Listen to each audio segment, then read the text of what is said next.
When the partial remains of decapitated and dismembered tech guru Fahim Saleh were found on July 13, 2020 inside his luxury, multi-million Manhattan apartment, shockwaves reverberated throughout the world. The grisly murder of the 33-year-old high-profile businessman committed to cultivating investment in developing nations hardly seemed real. Yet Saleh's life had been cut tragically short, murdered by his own executive assistant. You're watching Pacific Crime TV.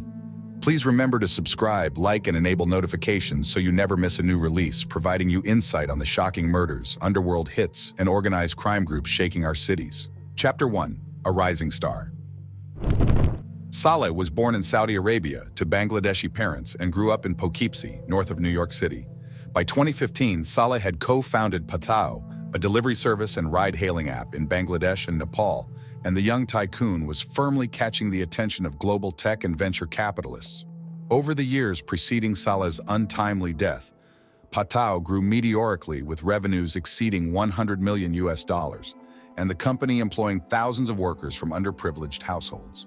Fueled by his success in Bangladesh, a newly minted Saleh opted to depart the company in 2018 and go it alone. Next up, Saleh would launch a similar venture in Nigeria. That company, Gokada, commenced operating as a motorcycle ride-hailing company in Lagos, Nigeria's most populous city. By June 2019, his fledgling startup had raised millions in seed investments, and things were looking up.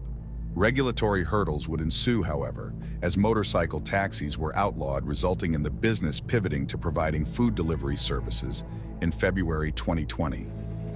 As the COVID-19 pandemic hurtled towards New York City and Lagos in April that year, an upbeat Saleh would note, "Now it seems like we had a 2-month head start in one of the few thriving business sectors." Despite this optimism, the ride-hailing guru had a problem lurking under the bonnet of his own enterprise. One that would have deadly consequences. Chapter 2. The Executive Assistant. Tyrese Haspel had grown up on the outskirts of Queens, New York, and was a budding computer programmer and self-described entrepreneur when Saleh gave a chance to the then 16-year-old. The budding businessman would take up a position as chief of staff to Saleh at his venture capital fund in 2018. Outside the office, Haspel would often house-sit for Saleh, run family errands, and take care of his beloved Pomeranian husky Layla on his frequent overseas trips. By late 2018, Saleh saw promise enough in Haspel to instill him responsibility of running capitalization tables at the firm and to look after Saleh's own financial affairs. In time, it would prove to be a fatal error of judgment. Unbeknownst to Saleh, Haspel seized on an opportunity to grift.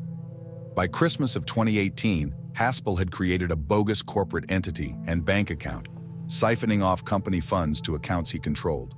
Over the months following, Haspel would steal tens of thousands from his trusted employer. Fearful of being rumbled, Haspel would resign in May of 2019. By that time, Haspel had looted $98,849 from Adventure Capital. Alas, in January 2020, Haspel's scheme was finally detected, though not in full. Saleh confronted Haspel directly about unauthorized payments amounting to $35,000. In return for not prosecuting criminal charges, Haspel agreed with Saleh to make things right through what he promised would be a strict 12-month repayment plan. Agreeing, Saleh had an attorney draw up the papers, including a notarized confession of judgment and a promissory note designed to run 2 full years.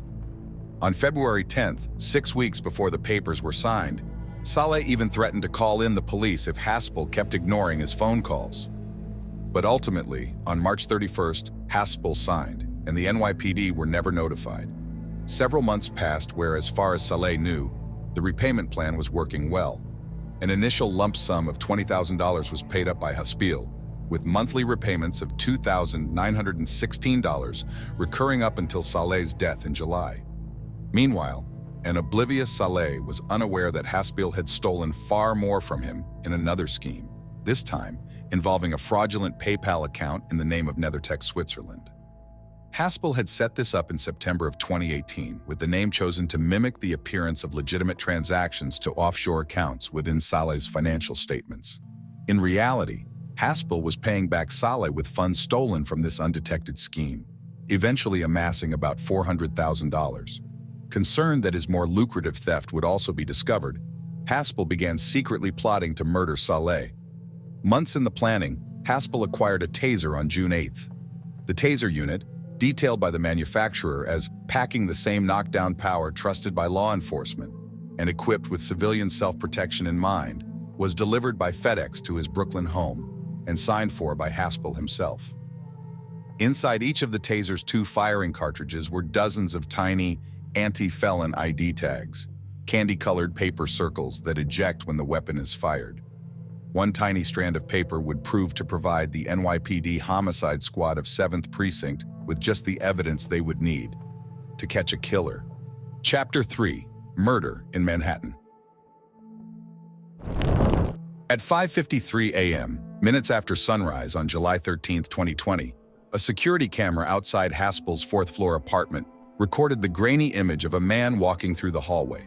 Carrying a black duffel bag, the man wore a suit, tie, shoes, sunglasses, and baseball hat with a COVID mask tightly fastened over his face.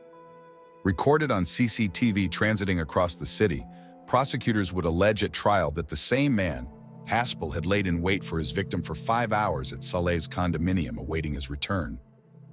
At 1:45 p.m., Saleh returned from a run through the city on a baking hot summer day and made his way to the elevator of his $2.5 million apartment.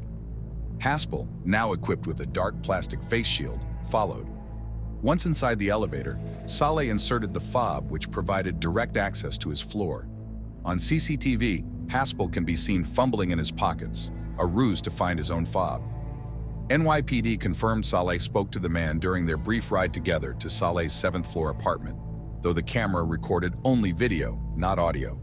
Tragically, it may never be known if Saleh recognized the heavily obscured face of the man who was about to kill him.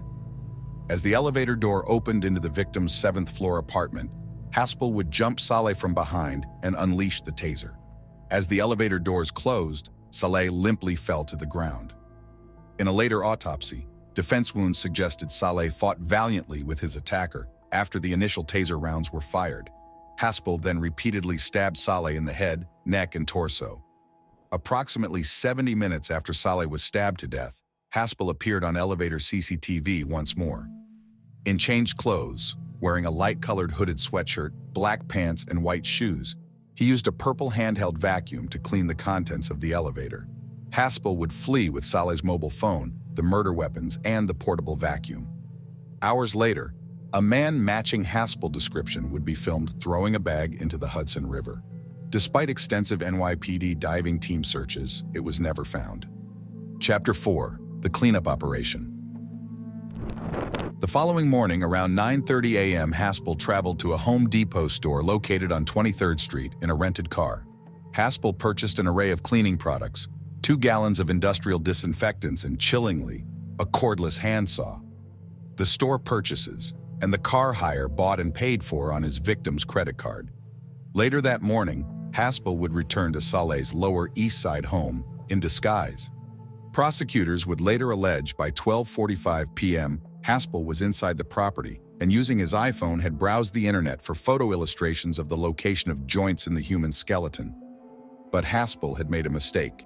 As he set about chopping up Saleh in cold blood, the battery ran flat on his improvised chainsaw. The killer would return to Home Depot to buy a new charger. As Haspel hurried to cover up his crimes, however, a relative of Saleh was growing increasingly concerned for his welfare.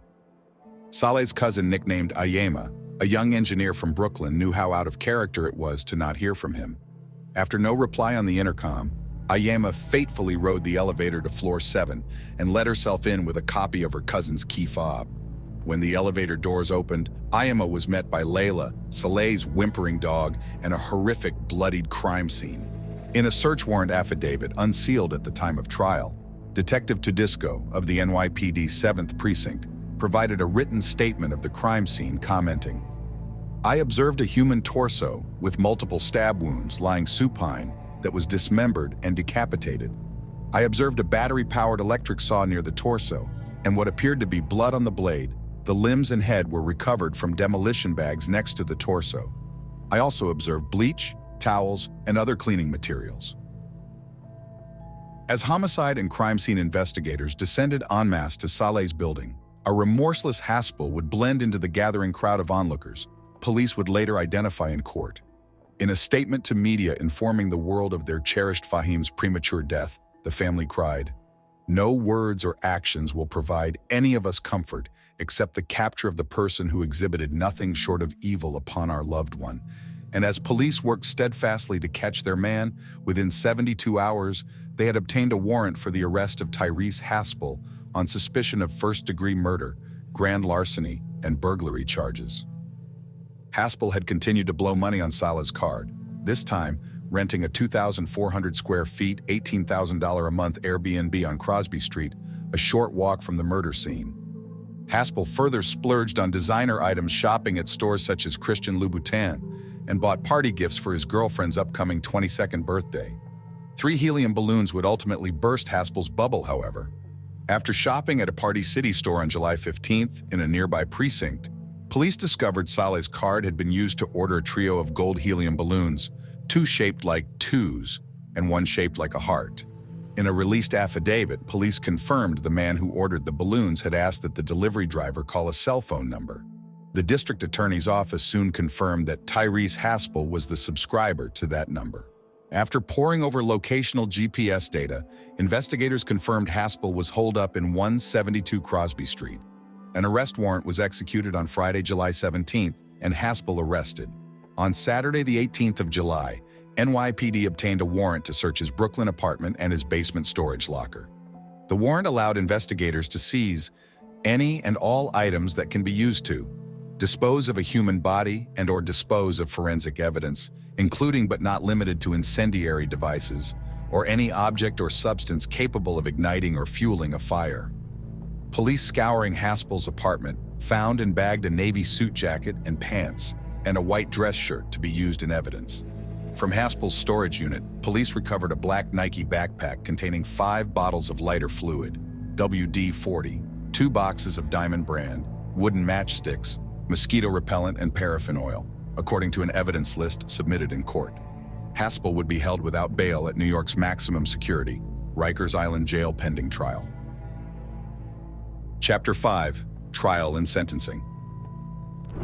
In May 2024, Tyrese Haspel's trial commenced at the Manhattan Supreme Court.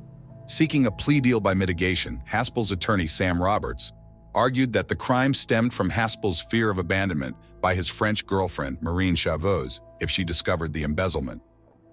Roberts further cited Haspel's traumatic childhood and abusive upbringing as contributory factors to his actions. Roberts alleged Haspel was as a consequence experiencing a profound loss of self-control, and that there was a reasonable explanation or excuse for that loss of self-control. He had suffered an episode of extreme emotional disturbance.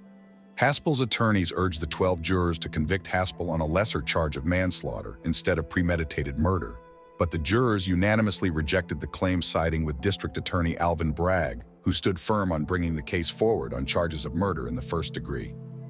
On June 24, 2024, a New York State Supreme Court jury convicted Haspel on all counts, including 1 count of murder in the first degree, 2 counts of grand larceny in the second degree, and 1 count of burglary in the second degree, among other charges. He is expected to be sentenced in September 2024, where he faces 25 years to life in prison. Speaking on the trial's close, Haspel's defense attorney Sam Roberts of the Legal Aid Society said, "Haspel has genuine remorse about the killing, noting, Tyrese is more than simply and only the sum of this worst thing that he has ever done, and that he received the verdict calmly with understanding, and was, as always, a gentleman. He remains a young man who is trying to make sense of these terrible acts committed 4 years ago, including understanding the pain he has caused and expressing genuine remorse for what he did." For the bereft family of Fahim Saleh, no remorse will ever enable them to recover from such tragic loss. Thanks for watching the channel. Please remember to like, share, and comment if you enjoyed the video, and subscribe so you never miss a new release on Pacific Crime TV.